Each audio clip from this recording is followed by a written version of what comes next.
Hari ini saya akan membahas dengan Anda tentang masalah yang namanya konstipasi obstruktif atau obstructive defecation syndrome. Dalam kebanyakan kasus, pasien yang mengalami penyakit ini datang kepada kami, biasanya mereka bilang bahwa mereka mengalami wasil. Ketika kami tanya lebih lanjut apa masalahnya, mereka bilang susah buang air besar. Kalau kami bertanya dengan lebih sabar lagi, apakah buang air besarnya keras, ataukah sulit keluar meskipun tinjanya tidak keras, pasien seringkali salah menjelaskan. Sebenarnya, tinjanya memang kadang keras, tapi meskipun tinjanya lunak, tetap saja tidak bisa keluar dengan lancar.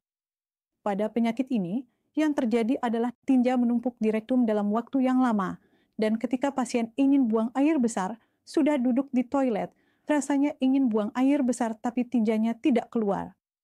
Mereka harus mengejan sangat keras untuk bisa buang air besar. Seringkali, pasien harus menekan area sekitar anus atau bagian depan dengan tangan agar tinja bisa keluar. Bahkan ada pasien yang harus memasukkan jari ke dalam rektum untuk mengeluarkan tinja. Ada juga yang bilang mereka harus menyemprotkan air ke dalam rektum dengan hand shower dulu, baru tinjanya bisa keluar. Inilah yang disebut konstipasi obstruktif. Pasien datang kepada kami dengan keluhan seperti ini. Setelah itu, ketika kami melakukan pemeriksaan, kebanyakan pasien yang datang kepada saya adalah perempuan. Sebenarnya bisa juga terjadi pada laki-laki, tapi penyakit ini memang lebih sering terjadi pada perempuan. Kenapa bisa begitu? Sebentar lagi Anda akan mengerti alasannya. Pada perempuan, yang terjadi adalah rektum mereka lebih mudah turun ke bawah. Ini karena rahim, jalan menstruasi, dan saluran kencing semuanya letaknya berdekatan pada perempuan berdampingan.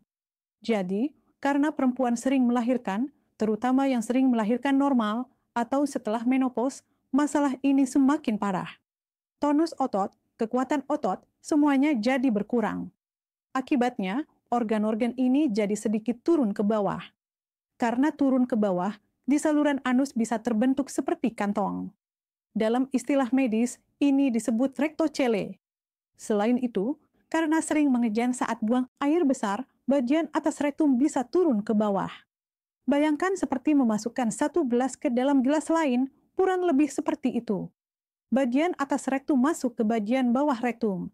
Akibatnya, bagian dalamnya jadi menyempit. Tinja jadi terjebak dan sulit turun ke bawah. Ini bisa terjadi hanya karena masalah di rektum saja. Namun, dalam banyak kasus, masalah utamanya memang di rektum. Selain itu, pada perempuan, mulut rahim juga bisa turun ke bawah. Saluran kencing juga bisa turun ke bawah.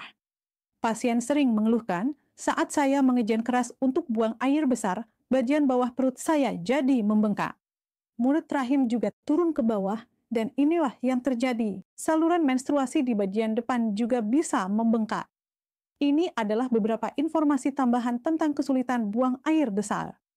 Jadi, pertama-tama saat kami ingin memeriksa pasien, ketika kami memeriksa bagian ini, skenario yang paling umum adalah kami melihat pasien juga datang dengan anal fissure. Fissure artinya ada robekan di mulut anus. Kuitnya menjadi kendur dan ketika ditekan, bagian itu membengkak seperti balon. Bagian bawahnya turun ke arah bawah rahim dan mulut saluran menstruasi juga turun ke bagian bawah. Saluran kemih pun membengkak ke bawah. Hal-hal seperti ini bisa kita lihat dari luar. Setelah itu, karena pasien sangat kesulitan buang air besar, mereka harus mengejan keras sehingga anusnya bisa robek. Akibatnya timbul luka. Ketika kami memeriksa bagian dalam, itu terasa sangat sakit. Lalu, saat kami memeriksa lebih dalam, kami bisa melihat bahwa pada banyak kasus, terutama pada wanita, bagian depan membengkak dan tinja menumpuk di sana. Jadi, bagian depan ini kami sebut sil dan kami periksa dengan jari. Seringnya, kami bisa merasakan saluran, tapi jika pasien sakit, kami tidak memeriksa saluran itu. Saat itu, penyakit ini biasanya hanya membuat anus turun. Namun, kebanyakan kasus tidak begitu. Biasanya, pasien juga demam ringan dan pemeriksaan yang kami lakukan adalah standar. Jika usia pasien di atas 40 tahun, kami melakukan kolonoskopi dan ada satu lagi pemeriksaan yang bisa kami lakukan untuk mengetahui di mana letak hambatan pada saluran pembuangan tinja. Dengan pemeriksaan ini, kami bisa menentukan apa penyebab hambatan tersebut. Nama pemeriksaannya adalah desekografi. Sekarang, mari kita bahas apa saja penyebab terjadinya hambatan buang air besar, beberapa di antaranya bersifat fungsional. Secara bedah, di Fakultas Kedokteran kami biasanya mengatakan bahwa kondisi ini umumnya tidak memerlukan operasi dan bahkan jika dioperasi pun hasilnya tidak baik, yaitu ketika otot dasar panggul menjadi kaku. Biasanya yang adalah banyak orang yang otot dasar panggulnya tidak bisa rileks dengan baik. Saat seharusnya otot itu terbuka, justru malah semakin tegang dan kaku. Kondisi ini punya nama khusus, meskipun agak sulit, yaitu pelvic floor dysnergia, di mana otot dasar panggul tidak bisa rileks. Pada kasus seperti ini, tinja menumpuk di dekat anus, tapi pasien tidak bisa mengeluarkannya. Buang air besarnya tidak tuntas. Untuk penyakit seperti ini, kami biasanya tidak melakukan operasi. Untuk mengatasinya, kami memberikan latihan fisik tertentu, beberapa obat, dan latihan khusus. Selain itu, sering dibutuhkan konseling, banyak dukungan, termasuk mental. Semua ini kami berikan kepada pasien. Dengan latihan jangka panjang seperti ini, kondisinya bisa sangat membaik. Dalam kebanyakan kasus, perbaikan yang terjadi cukup signifikan, meski mungkin Anda tidak membaik sampai 100%.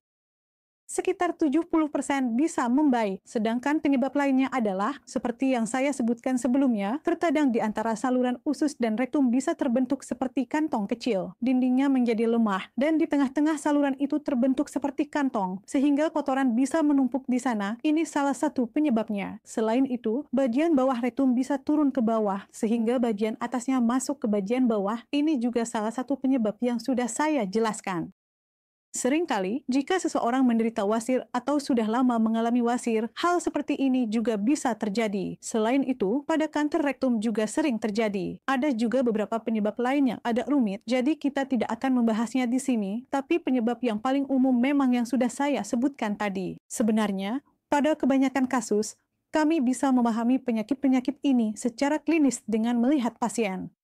Untuk pemeriksaan, seperti yang sudah saya sebutkan sebelumnya, pada umumnya kami menggunakan kolonoskopi dan defekografi untuk memutuskan apakah pasien akan mendapatkan pengobatan medis atau perlu menjalani operasi. Sebagian besar pasien bisa membaik hanya dengan olahraga, pengaturan gaya hidup, dan latihan fisik.